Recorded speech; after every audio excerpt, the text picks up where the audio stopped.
Жолдастық қарыз. Жолдастық қарыз дәстүр. Достыққа достық қарыз іс, дұшпаныңа да әділ бол, дейді абай. Қазақтың қалыпты қағидаларында, жол жоралғыларында адамгершілік қарыздың жөні мүлде бөлек және ардақты ғұрып. Қарыз жолының да бірнеше түрлері бар. Солардың ішінде ерекше аталатындары ата алдындағы парыз, ел жұрт алдындағы парыз және жолдастық парыз. Осындағы соңғы парызға тоқталайық. Жолдас деп ауыр әрі ұзақ жолда бірге болып, қиын жағдайларда жан аяспай, бір-біріне жәрдем жасап, жарты құртты жарып жеп, бүтін құртты бөліп жеген сапарлас, дәмдес болған адамдарды айтқан. Ұлттық ұғымымызда осындай кісілердің қай жерде де болмасын бір-біріне деген жолдастық қарызы болады. Оны әркім мүлтіксіз өтеуі керек. Бұл Құдай алдында да, адам алдында да бұлжымас парыз. Мұны бұрынғылар берік ұстанған. Күні бүгінге дейін жолы бірге болғандардың жолдас болдық қой, үйге жүр деп дәмге шақыруы да осы жолдың куәсі десе де болғандай. Қостанай облысының Амангелді ауданынан 1937 жылы халық жауы болып ұсталып, Жанпейіс Аяпұлы мен Шіменбай Әлшөреұлы Сібірге бірге айдалады. Бірнеше жылдай бірге болғаннан кейін Шіменбайды Сахалинге аударады. 10 жыл жүріп жазасын өтеп шыққан Жанпейіс еліне қайтпай, тар жерде бірге болдым, жолдастық қарызым бар деп айлап жүріп, ауыр азап пен қаһарлы қыстың суығында Сахалиндегі Шіменбайды іздеп табады. Дәл сол күні жылына 2-ақ рет қатынайтын пароход түтінін бұрқыратып кете барады. Сөйтіп Жанпейіс сонда тағы 6 ай күтеді. Бірнеше жылдан кейін Шіменбай да еліне аман оралады да өзінің туған қарындасы Ақшолпанды Жанпейіске қосады. Қазір екеуінің де ұрпақтары өсіп өніп туған жерінде тұрып жатыр. Мұндай жолдастыққа адал, ерлік, мәрттік жолдан таймайтын азаматтарды өмірден жиі кездестіруге болады.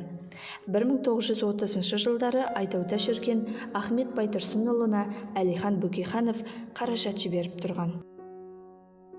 Осыған сәйкес жазушы Құл Ахмет жазған мына бір аңызды да айта кеткен жөн. Баяғыда бір байдың жалғыз баласы жылқы қосынан келе жатып, бір ақсақалмен ұшырасыпты. Екеуі жол жөнекей біраз бейнет көреді. Көлеңкесін саялаған жапандағы жалғыз бәйтерекке жай түсіп, жасын отына шарпылған жігіт әупіріммен аман қалады. Қия жолда аты сүрініп, ерден ұшып кеткен жігіт тасжарғанның сабағына жармасып, біраз бейнет көріп, жоғары шығады. Жолаушы қария ләм-мим демейді. Үшінші рет бұрқ-сарқ етіп тасыған шолақ өзенге тап болып, аты суға кетеді. Жаяу қалған жігіт жолайрыққа жеткенде, үлкен кісіден жөн сұрамағаным ұят болар деп, «Ақсақал, ныспыңыз кім?» дейді ғой. Жол бойы түс жармаған жұмбақ серігі «Әзіретілмін» депті. Байғұс жігіт сасқанынан «Мен қашан өлемін?» десе керек. Сонда Әзірейіл айтыпты: «Сен үйленген күні, қалыңдығың жатқан ақ шымылдыққа саусағының ұшы тиген сәтте, жаны шошынып, азар-безер болған байдың баласы үйленбейді. Әке мен шеше құсаланып, қайғыдан қан жұтады. 12 мүшесі сау, бозбалашылықтан құр алақан емес жалғыздың күйігі қос мұңлықты Қаракерей соқыр абыздың алдына апарады.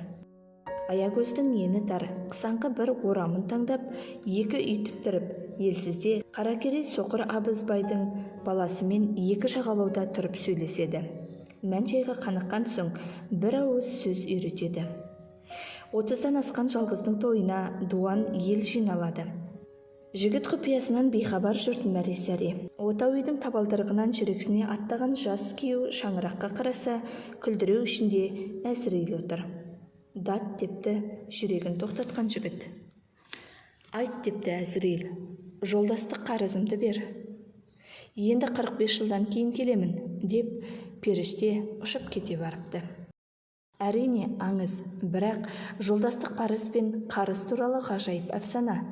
Қасқыр да қас қылмайды жолдасына дейді қазақтың қара өлеңі.